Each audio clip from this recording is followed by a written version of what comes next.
Yo, what's the crack, boys? Now, the Lakers are in kind of an interesting situation right now. Obviously, the 2-10 start, blah, blah, blah, blah, blah, all this shite. Now, they're on a 5-game win streak, which, you know, the role players are stepping up. You know, what, they're beating the Heat twice, Hawks twice, and the Kings.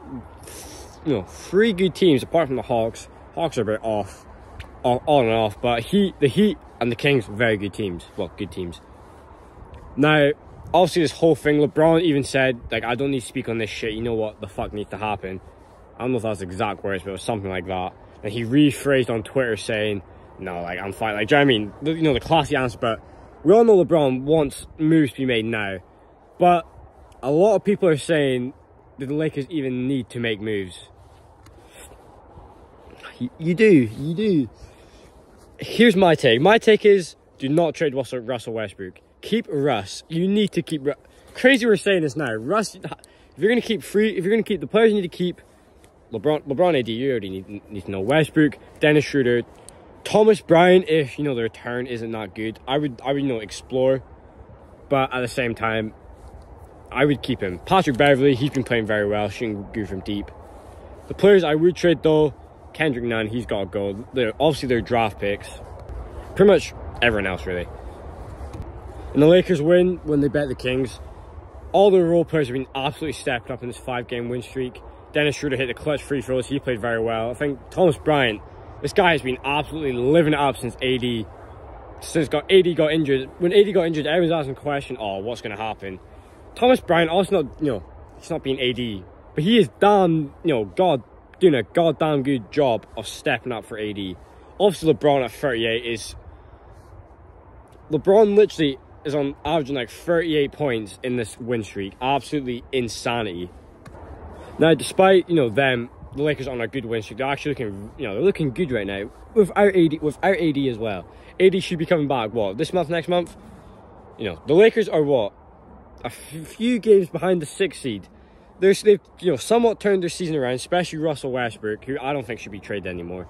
Definitely keep that type of player on the team, let him leave in free agency, you know, sign more players, boom, come back next season. But also the discussion of we need to trade, you know, if on the board, Buddy Hield, Miles Turner for Russell Westbrook and a pick on, you know, some other player, it's going to be hard to say no to that because Miles Turner is having a great season. Buddy Hield, one of the best 3-point shooters of all time.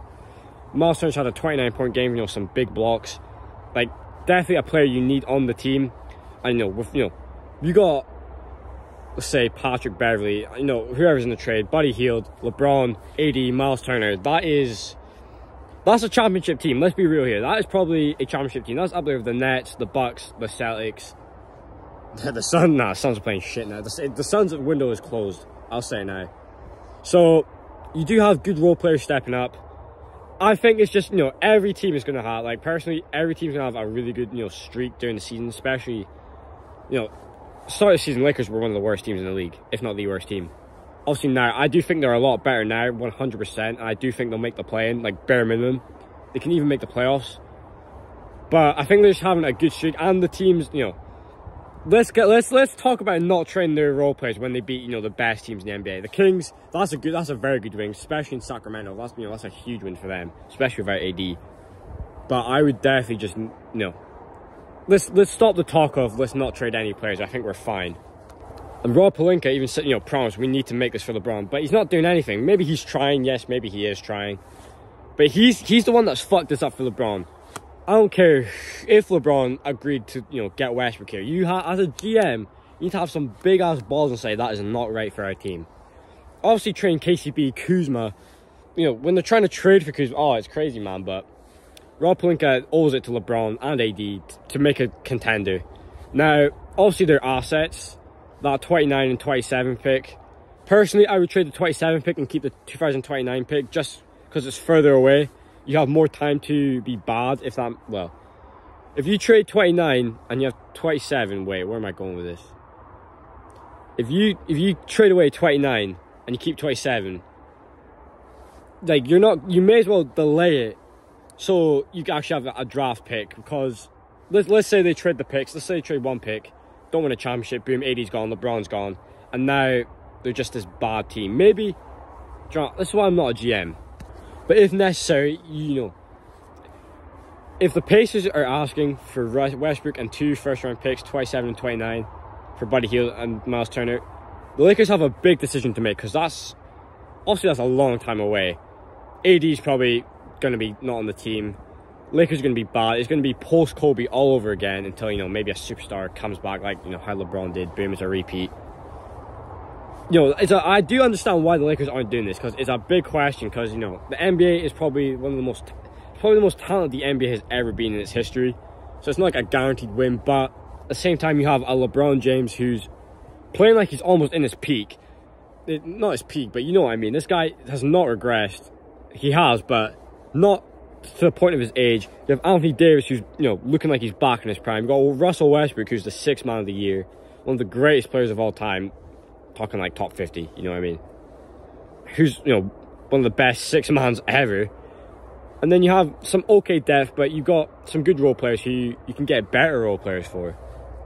So yeah, the Lakers need to make a move, because it's rumors, LeBron, you know, it's rumored to think that LeBron could force a trade out of LA this summer. You know, we'll get into, you know, teams that can trade for him. I wouldn't say a lot. Cavs, why would they? The Cavs have a dynasty on their hands. It'd be ridiculous to trade that away for a, you know, a LeBron who's still playing good, but it's not worth it. Who else was it? The Celtics. Why would you do that? I think it'd be very weird for LeBron to be on the Celtics. I don't think he'd even want to do that. That'd be a bit weird. And the Celtics have a dynasty on their hands as well. Mavericks. The Mavericks and the Heat are 2 teams that I think can trade for LeBron. Luka and LeBron, crazy. You know, Christian Wood, whoever, Spencer Dinwiddie, you know, Tim Hardaway, like all their picks, maybe not all their picks, get that for LeBron, and a Luka and LeBron duo. That's probably, you'd have to, you know, depend on what that roster looks like, but that's a very high chance of winning a championship, even though LeBron AD could be better. But one trade I do like, I don't think LeBron will request a trade. I don't think, well, time will tell. To the Heat, LeBron, Bam, and Jimmy Butler. Those are 3 dogs on that team. That is, I think if the best situation for LeBron would be to be on the Heat with those 3 players. It'd be kind of hard. Maybe you'd have to give up Bam. Tyler Hero would be gone. Duncan Rock, like all these good players and picks. But who knows? And worst case scenario, the Lakers don't even make any moves, which, in my opinion, like, you have to, like, at least trade, like, Kendrick Nunn and the pick away for, like, a good shooter, like Bogdanovic, if I said his name right. If you just trade that, if you at least get one good shooter, or, like, some 3-and-D guy who's on, you know, above average shooter and a good defender, I think that's definitely the move you need to make. Because you're running out of time. They fumbled the 2021 team where, you know, they traded Westbrook for, you know, their role players for Westbrook. If that team was healthy, 100% would be champions and then possibly three-peat. I think they'd beat the Warriors or the Celtics. Yeah, the Celtics, I mean. So you've already fumbled that, and now you're, like, almost drowning, but, you know, you're learning to swim. I don't know, man. It's a tough situation for the Lakers. Definitely a sad end to LeBron's career, but I have hope for the Lakers. I have such big hope for the Lakers. It's not over for them. They come back from 2-10. They can, you know, can easily come back. And obviously, let's say they make the play-in, or they're the 6th seed or 5th seed. 100%, a duo of LeBron and AD can easily win a championship, especially in the West, where I think, you know, they have a good chance coming out there just because of that strong duo.